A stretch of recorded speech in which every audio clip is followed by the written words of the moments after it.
টুকরা করে কেটে নেব সব মাছগুলোকেই।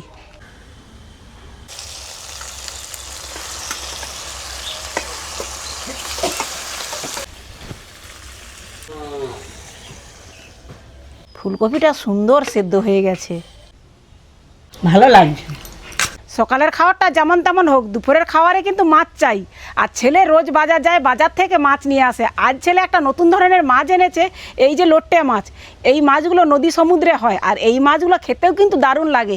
এই মাছের আজ রান্না করব, আর তার সঙ্গে ফুলকপি তো অনেক রকম রান্না করে খাওয়া হলো, এবারে আজকে ফুলকপির ভর্তা বানাবো। এই দুটোই রান্না আজকে থাকবে। তো আশা করি ভিডিওটা তোমাদের খুব ভালো লাগবে, প্রথম থেকে শেষ পর্যন্ত অবশ্যই দেখবে। ভিডিও ভালো লাগলে অবশ্য লাইক করে পাশে থাকবে। তো চলো আগে মাছটাকে আমি কেটে নেব।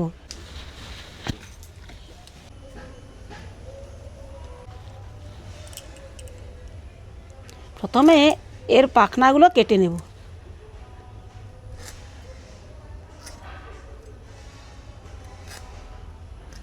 এক কাটার মাছ খেতে কিন্তু দারুণ লাগে। এর মাথাটা বাদ দিয়ে দিতে হবে। এবার ছোট ছোট করে কেটে নেব।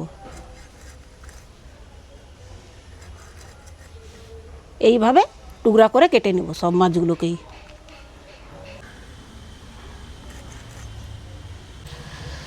মাছগুলো কাটা হয়ে গেছে, এবারে মাছগুলোকে ধুয়ে নেব।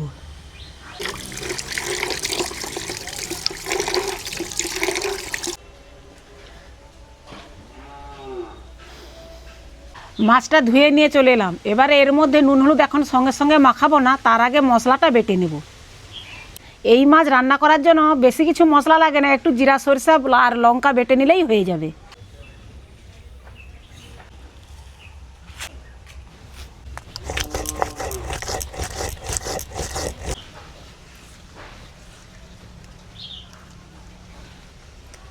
মশলাটা বাটা হয়ে গেছে, এই বাটা মশলাটা মাছের মধ্যে দিয়ে দিব।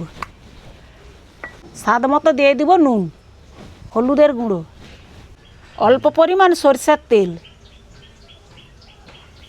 এবার সব কিছুকে একসঙ্গে মাখিয়ে নেব।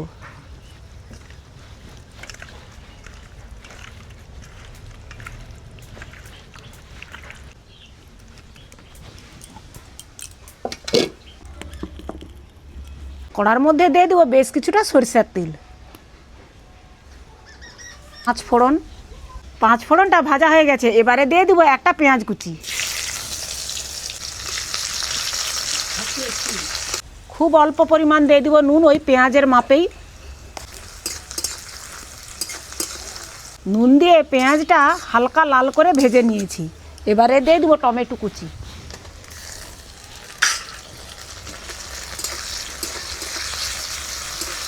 টমেটো কুচিটাকেও একটু ভেজে নেব। পেঁয়াজ টমেটোটা ভাজা হয়ে গেছে, এবারে দিয়ে দেবো এই ম্যারিনেট করা মাছ।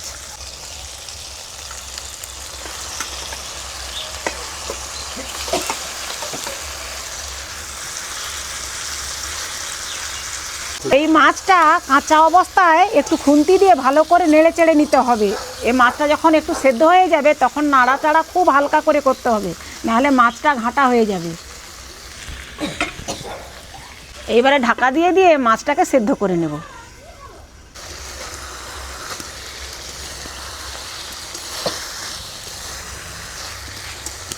এই মাছটা দেওয়ার সঙ্গে সঙ্গেই কতটা জল বেরিয়ে গেছে, এতে আর জল দেওয়ার দরকার নেই। এইভাবেই ঢাকনা দিয়ে দিয়ে কষিয়ে ভালো করে সিদ্ধ করে নেব।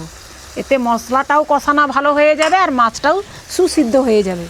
এর মধ্যে দিয়ে দিব কয়েকটা কাঁচা লঙ্কা। আবারও ঢাকা দিয়ে কিছুক্ষণ সেদ্ধ করে নেব। লোটে মাছের সর্ষে বাটনাটা হয়ে গেছে, এবারে দিয়ে দিব ধনেপাতা কুচি।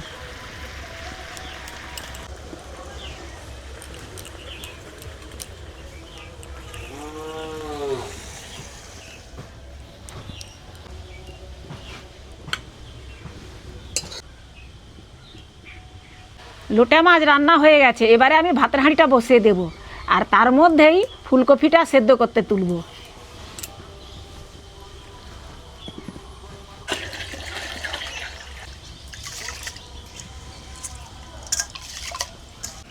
জলটা বেশ গরম হয়ে গেছে, এর মধ্যে দিয়ে দেবো এবার ফুলকপিটা আর একটা টমেটো।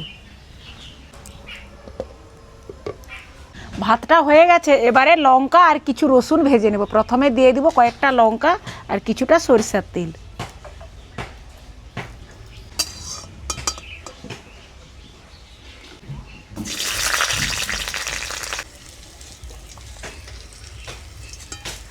ভাতটা নামিয়ে ফ্যানটা আমি গড়িয়ে নিয়েছি। এবার ফুলকপি টমেটোটা তুলে নেব ভাতের হাঁড়ি থেকে। ফুলকপিটা সুন্দর সেদ্ধ হয়ে গেছে।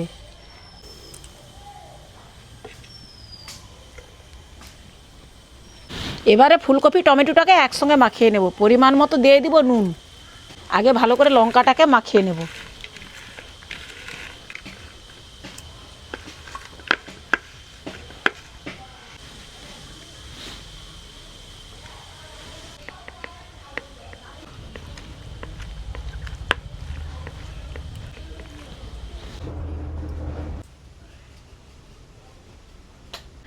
রান্না তো হয়ে গেল, এবারে খেতেও বসে যাব। আজকে আমার মা ছেলে শুধু নয়, আমার মা আর ভাইপোও এসেছে, আমরা সব একসঙ্গেই খেয়ে নিব।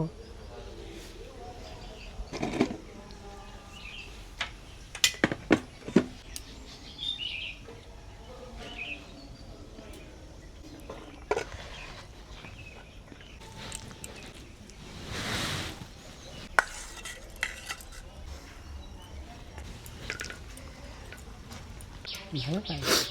মাছটা কিন্তু দারুণ লাগছে। হ্যাঁ, একটা কিরকম লাগছে মাছ খাচ্ছ? কিরকম লাগছে? ভালো লাগছে। ভালো লাগছে, তাও খাবিনি লোটে বলছিল। মাছ, এই যে লোটে মাছটা আমরা পুরীতে রান্না করছিলাম, সেই লোটার হয়তো যাত্রা একটু আলাদা, সেই মাছটা একটু অন্যরকম লাগছিল। আর আজকের যে লোটে মাছটা কিন্তু দারুণ লাগছে। ভালো লাগছে। আজকের দুটো রান্না খুব কিন্তু শর্টকাটেই হচ্ছে। ভাতের সঙ্গে তো ফুলকপিটা ভাতে দিয়ে মাখানো হয়ে গেছে, আর মাছটা একদম মশলা মাখিয়ে যে রান্না করছি সেটাও খুব কম টাইমের মধ্যে খুব শর্টকাটে রান্না করছি।